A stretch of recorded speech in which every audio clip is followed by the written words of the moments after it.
വളരെ പ്രധാനപ്പെട്ട ഒരു വാർത്തയിലേക്ക് വരുന്നു. ശബരിമല സ്വർണ്ണക്കള്ള കേസിൽ SITക്ക് തിരിച്ചടി. കേസ് ED അന്വേഷിക്കും. കൊല്ലം വിജിലൻസ് കോടതിയുടേതാണ് നടപടി. EDക്ക് കേസുമായി ബന്ധപ്പെട്ട മുഴുവൻ രേഖകളും നൽകണമെന്നും കോടതിയുടെ നിർദ്ദേശമുണ്ടാവുന്നു. വളരെ സുപ്രധാനമായ തീരുമാനമാണ് ഉണ്ടാവുന്നത്. ശബരിമല സ്വർണ്ണമോഷണ കേസിൽ EDയുടെ അന്വേഷണം വരുന്നു എന്നതാണ് പ്രധാനപ്പെട്ട തീരുമാനം. കൊല്ലം വിജിലൻസ് കോടതി എല്ലാ രേഖകളും EDക്ക് കൈമാറാനുള്ള നിർദ്ദേശം കൂടി നൽകിയിരിക്കുന്നു. വളരെ പ്രധാനപ്പെട്ട തീരുമാനം. കൊല്ലം വിജിലൻസ് കോടതിയുടെ തീരുമാനം ഇങ്ങനെയാണ്: ശബരിമല സ്വർണ്ണമോഷണ വിവാദത്തിന്റെ സാമ്പത്തിക ഇടപാടുകൾ അന്വേഷിക്കാനായിരുന്നു എൻഫോഴ്സ്മെന്റ് ഡയറക്ടറേറ്റിന്റെ നീക്കം. ആദ്യം ഹൈക്കോടതിയെ സമീപിച്ച എൻഫോഴ്സ്മെന്റ് ഡയറക്ടറേറ്റോട് ഹൈക്കോടതി നിർദ്ദേശിച്ചത് ഇത് വിജിലൻസ് കോടതിയിലെത്തിക്കെത്തൂ, വിചാരണ കോടതിയിലേക്ക് എത്തൂ, അവിടെ ചോദിക്കൂ എന്നതാണ്. ഒടുവിൽ പ്രോസിക്യൂഷൻ SITയുടെ വാദം കൂടി കേട്ട ശേഷം ഇന്ന് തീരുമാനം വരുന്നു. വിജിലൻസ് മുഴുവൻ രേഖകളും, വിജിലൻസ് കോടതിയുടെ നിർദ്ദേശം ഇങ്ങനെയാണ്: മുഴുവൻ രേഖകളും അത് SIT കൈമാറണമെന്ന നിർദ്ദേശം കൂടിയാണ് വരുന്നത്. FIR, ബന്ധപ്പെട്ട മൊഴികൾ, പിടിച്ചെടുത്ത രേഖകൾ, ഇക്കാര്യങ്ങളെല്ലാം വേണമെന്ന് ആവശ്യപ്പെട്ടുകൊണ്ടായിരുന്നു എൻഫോഴ്സ്മെന്റ് ഡയറക്ടറേറ്റ് കോടതിയിലെത്തിയത്. അത് അംഗീകരിച്ചുകൊണ്ടാണ് തീരുമാനം. അങ്ങനെയെങ്കിൽ ഈ തെരഞ്ഞെടുപ്പ് കാലത്തടക്കം പുതിയ വെല്ലുവിളി വരുന്നു. അത് എൻഫോഴ്സ്മെന്റ് ഡയറക്ടറേറ്റ് ശബരിമല സ്വർണ്ണക്കൊള്ള അന്വേഷിക്കുമെന്ന പ്രധാനപ്പെട്ട തീരുമാനം കൂടിയാണ് വരാൻ പോകുന്നത്. വിനീഷ് നമുക്കൊപ്പമുണ്ട്. വിനീഷ്, പ്രധാനപ്പെട്ട തീരുമാനമാണ്. പ്രോസിക്യൂഷൻ രേഖകൾ കൈമാറാം, പക്ഷേ അന്വേഷണം സാമ്പത്തിക ഇടപാടുമായി ബന്ധപ്പെട്ട് മാത്രമാവണം എന്ന നിലപാടെടുത്തു. ഇക്കാര്യത്തിൽ കോടതി എന്തെങ്കിലും പരാമർശം നടത്തിയിട്ടുണ്ടോ? സജിത്ത്, വളരെ സുപ്രധാനമായ ഒരു വിധിയാണ് കൊല്ലം വിജിലൻസ് കോടതിയിൽ നിന്നും ഇപ്പോൾ ഉണ്ടായിരിക്കുന്നത്. EDക്ക് മുഴുവൻ രേഖകളും നൽകാനാണ് വിജിലൻസ് കോടതി ഉത്തരവ് പുറപ്പെടുവിച്ചിരിക്കുന്നത്. റിമാൻഡ് റിപ്പോർട്ടുകളും FISഉം ഉൾപ്പെടെ അടക്കമുള്ള രേഖകൾ പൂർണ്ണമായും EDക്ക് കൈമാറാനാണ് ഉത്തരവായിരിക്കുന്നത്. ഇത് തികച്ചും പറഞ്ഞാൽ SITക്ക് വലിയൊരു തിരിച്ചടിയാണ് സംഭവിച്ചിരിക്കുന്നത്. ഈ SITയുടെ എതിർപ്പ്, ശക്തമായി SIT കോടതിയിൽ എതിർപ്പ് അറിയിച്ചിരുന്നു. പക്ഷേ ഈ എതിർപ്പ് പൂർണ്ണമായും അവഗണിച്ചു കൊണ്ട് തന്നെയാണ് ഇത്തരത്തിലുള്ളൊരു വിധി ഇപ്പോൾ പുറപ്പെടുവിച്ചിരുന്നത്. ED സമാന്തര അന്വേഷണം നടത്തുന്നതിൽ തെറ്റില്ല എന്നും കോടതി നിരീക്ഷിച്ചിരിക്കുന്നു. എന്നാൽ രേഖകളെല്ലാം കൈമാറുന്നതിൽ SIT ശക്തമായി എതിർപ്പ് അറിയിക്കുകയും ചെയ്തിരുന്നു. ഇതേസമയം രേഖകൾ നൽകുന്നത് എങ്ങനെയാണ് SITയുടെ അന്വേഷണത്തെ ബാധിക്കുന്നതെന്നായിരുന്നു EDയുടെ ചോദ്യം. ഈ കള്ളപ്പണ ഇടപാടുമായി ബന്ധപ്പെട്ട് അന്വേഷിക്കുന്നതിന് വേണ്ടിയാണ് ED രേഖകൾ കോടതി മുഖേന ആവശ്യപ്പെട്ടിരുന്നത്. പക്ഷേ ഇതേസമയം ഈ രേഖകൾ നൽകുന്നത് കേസിനെ ബാധിക്കില്ല എന്ന് കോടതി നിരീക്ഷിക്കുകയും ചെയ്തു. ഈ ആവശ്യം വിജിലൻസ് കോടതി അംഗീകരിക്കുകയായിരുന്നു. എന്തായാലും സുപ്രധാനമായ ഒരു വിധിയാണ് ഇപ്പോൾ. ഈ മുഴുവൻ രേഖകളും EDക്ക് നൽകുന്നതോടുകൂടി കേസിന് പുതിയൊരു ഭാവം ഉണ്ടാവും. അതുപോലെ തന്നെ ഈ പുതിയൊരു മുഖം വരും. കൂടുതൽ വിവരങ്ങൾ, കൂടുതൽ വെളിപ്പെടുത്തലുകൾ ഉണ്ടാവും. നമുക്കറിയാം, ശബരിമല ശ്രീകോവിലിലെ ദ്വാരപാലക ശില്പങ്ങളിലെയും കട്ടളപ്പാളയിലെയും സ്വർണം കവർന്നുമായി ബന്ധപ്പെട്ട് 2 കേസുകൾ ബോർഡ് പ്രസിഡന്റുമാരായ പത്മകുമാറും വാസുവും അടക്കം 8 പേരാണ് നിലവിൽ ഇപ്പോൾ അറസ്റ്റിലായിരിക്കുന്നത്. അതാണ് സാഹചര്യം. എന്തായാലും കൊല്ലം വിജിലൻസ് കോടതിയുടെ തീരുമാനത്തിന്റെ കൂടുതൽ വിശദാംശങ്ങൾ കൂടി പുറത്തു വരേണ്ടതുണ്ട്. ഒരു കാര്യം വ്യക്തമാണ്: ED സമാന്തരമായ അന്വേഷണം നടത്തിയാൽ എന്താണ് കുഴപ്പമെന്ന ചോദ്യം കൂടി കോടതി ചോദിക്കുന്നുണ്ട്. അങ്ങനെയെങ്കിൽ പ്രോസിക്യൂഷൻ SITയുടെ വാദം അംഗീകരിക്കാതെയുള്ള ഒരു നിലപാട് കൂടിയാണ് കോടതിയിൽ നിന്നും ഉണ്ടാകുന്നത്. ശബരിമലയിൽ സമാന്തര അന്വേഷണം ED കൂടി നടത്തും എന്നതാണ് സാഹചര്യം.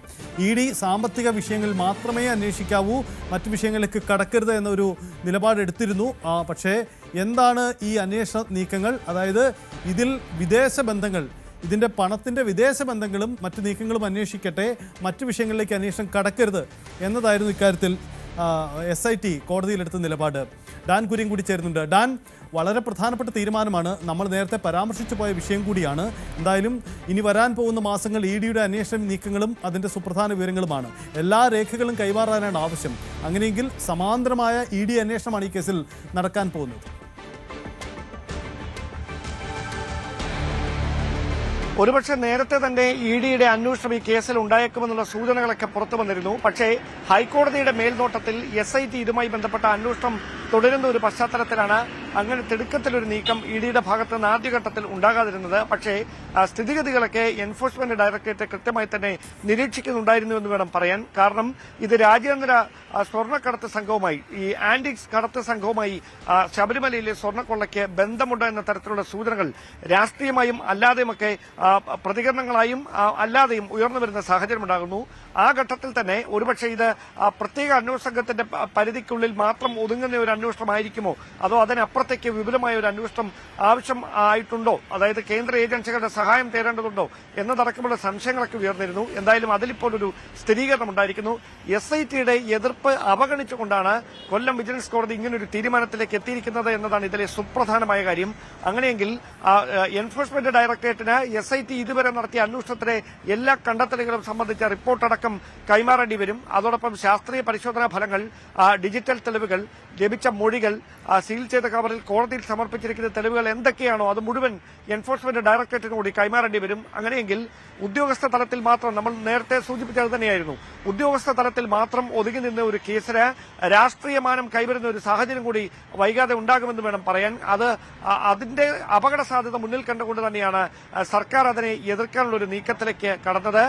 SIT അടക്കം അതിൽ എതിർപ്പറിയിച്ചത് ഒരുപക്ഷെ അതുകൊണ്ട് തന്നെയായിരിക്കാം. കാരണം നിലവിൽ ഉദ്യോഗസ്ഥരിലാണ് പ്രധാനമായി കേസ് കേന്ദ്രീകരിച്ചത്. അതിനപ്പുറത്തേക്കുള്ള രാഷ്ട്രീയ ബന്ധങ്ങൾ കൂടി എൻഫോഴ്സ്മെന്റ് ഡയറക്ടറേറ്റിന്റെ അന്വേഷണ പരിധിയിൽ വരുമ്പോൾ നിയമസഭാ തെരഞ്ഞെടുപ്പിന് 3 മാസം മാത്രം ബാക്കി നിൽക്കുന്ന ഒരു സാഹചര്യത്തിൽ ED കൂടി ശബരിമല സ്വർണ്ണക്കേസിന്റെ അന്വേഷണത്തിലേക്ക് എത്തുന്നതോടെ കാര്യങ്ങൾ അങ്ങ് മാറിമറിയും.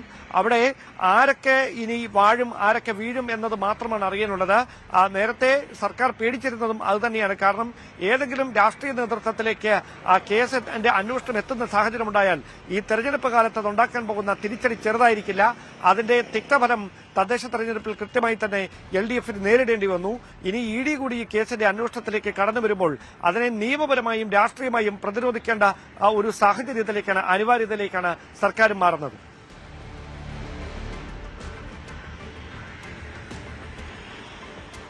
യെസ് ഡാൻ, വളരെ സുപ്രധാനമായ കാര്യമാണ്. ഒരുപക്ഷെ ഡാൻ പറഞ്ഞതുപോലെ ഇതുണ്ടാക്കുന്ന രാഷ്ട്രീയ പ്രതിസന്ധി ചെറുതല്ല. ED അന്വേഷിച്ചാൽ എവിടം വരെ പോവാനാകും?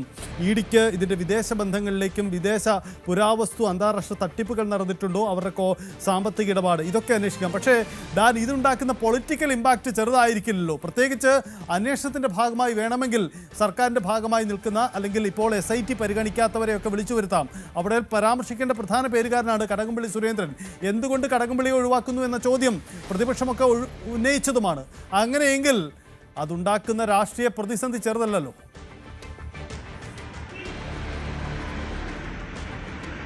നിലവിലെ ഭരണസമിതി തന്നെ തുടങ്ങുന്നതായിരിക്കും ഉചിതം. അതായത് നിലവിലെ ഭരണസമിതി എന്ന് പറഞ്ഞാൽ PS പ്രസാദിന്റെ കാലത്ത്, അതായത് ഈ വിവാദങ്ങൾ ഉണ്ടായ സമയത്ത് PS പ്രസാദ് ആയിരുന്നു തിരുവിതാംകൂർ ദേവസ്വം ബോർഡിന്റെ അധ്യക്ഷൻ. ആ ദേവസ്വം ബോർഡിനെയും ബോർഡ് പ്രസിഡന്റിനെയും അംഗങ്ങളെയും ഒക്കെ മൊഴിയെടുക്കാനായി വിളിപ്പിക്കുമെന്നുള്ള വാർത്തകൾ കഴിഞ്ഞ ദിവസമാണ് പുറത്തു വന്നത്. അതിന് പിന്നാലെയാണ് ഇങ്ങനെയൊരു നീക്കം. അതായത് കഴിഞ്ഞ ഭരണസമിതി കൃത്യമായി നേരിട്ട് ഈ തട്ടിപ്പിന്റെ ഭാഗമായിട്ടില്ല എങ്കിൽ കൂടി മിനിറ്റ്സ് ബുക്കിൽ ഈ വിവരങ്ങൾ രേഖപ്പെടുത്തുന്നതിൽ അവർക്ക് ബോധപൂർവമായി വീഴ്ച സംഭവിച്ചിട്ടുണ്ടോ എന്നൊരു സംശയം പ്രത്യേക അന്വേഷണ സംഘത്തിനുണ്ടായിരുന്നു. അതുകൊണ്ട് തന്നെയാണ് PS പ്രസാദിനെ അടക്കം വിളിച്ചു വരുത്തി മൊഴിയെടുത്തേക്കുമെന്നുള്ള വിവരങ്ങളൊക്കെ പുറത്തു വന്നത്. അതിനിടെ